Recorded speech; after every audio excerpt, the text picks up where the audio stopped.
Welcome to this reflection on one of the most beloved stories in the Gospels.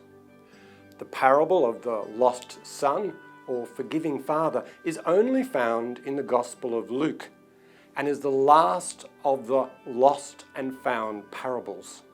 The lost sheep, the lost coin, and the lost son or sons.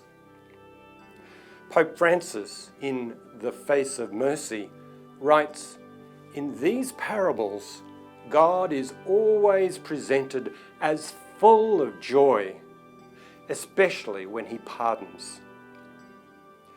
In them we find the core of the gospel and of our faith, because mercy is presented as a force that overcomes everything, filling the heart with love and bringing consolation through pardon."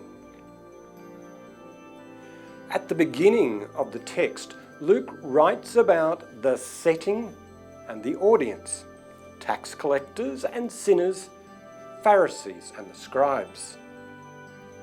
The contrast between the two groups is stark. The first coming near to listen, the second grumbling with accusations.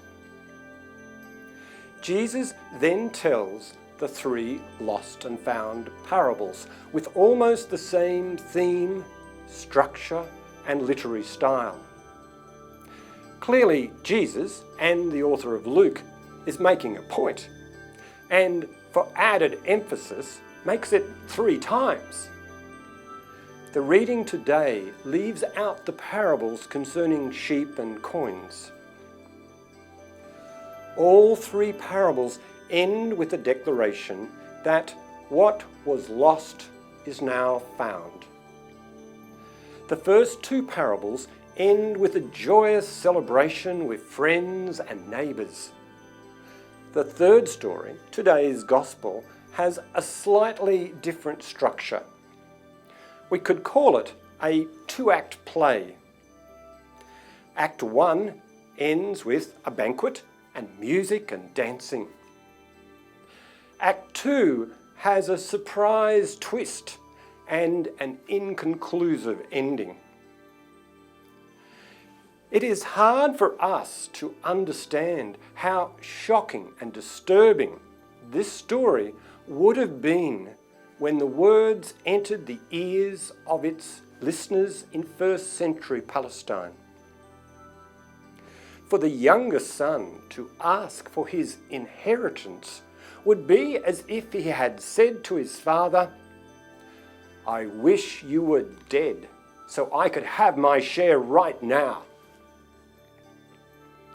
The younger son continues to break Jewish and family conventions and the law of Moses as he goes far off to live amongst Gentiles and finally to feed the pigs. The younger son finds himself hungry, destitute, and deserted. Alcoholics Anonymous calls this stage reaching rock bottom, when a person finally moves beyond denial, comes to self-understanding, and realizes the need for a higher power. The father's actions are radical and completely unexpected. Even for the senior male protagonist to be running was completely contrary to the Jewish code of appropriate behavior, let alone running towards an ungrateful and disrespectful son. As in many of Luke's parables, the notion of a just recompense and worthiness is turned on its head.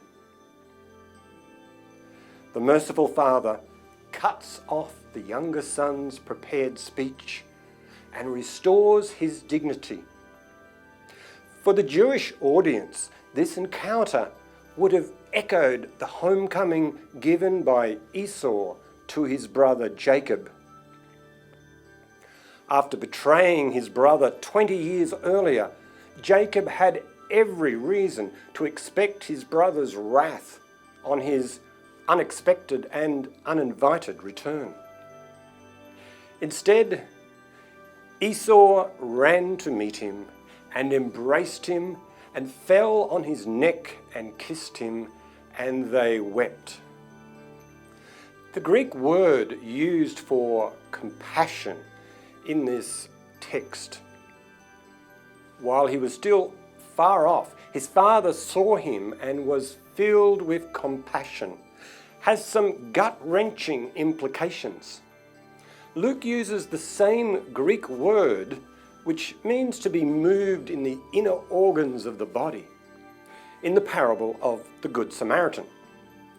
A Samaritan, while travelling, came near him, and when he saw him, he was moved with pity.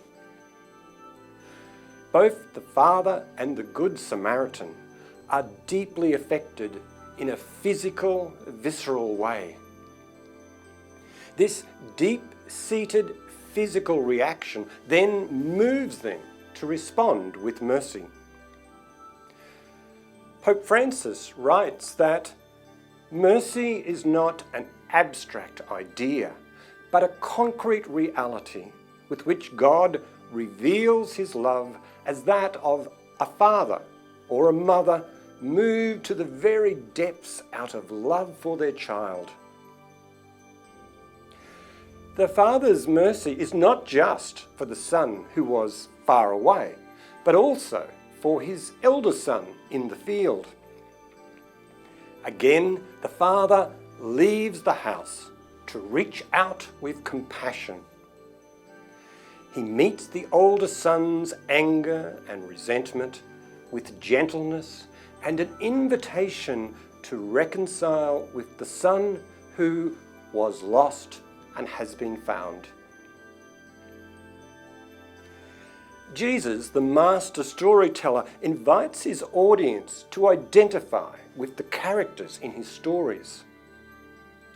In the parable of the lost sheep, what man of you? Or in the parable of the lost coin, what woman does not search carefully until she finds it? There is another, almost unseen character or group in the parable of the father and his two sons, the slaves or servants. In Act 1, they carry out the works of mercy for the son: a cloak, a ring, sandals, and a banquet. Luke is writing at a time when Christians are under the pressure of persecution. The mission to go out of the house as servants of God's mercy seems fraught with danger. We know too well that fear can lead to paralysis and a loss of purpose. This parable reminds us that even if we are lost in a quagmire of despair and desolation, the Father's mercy will find us and lead us home.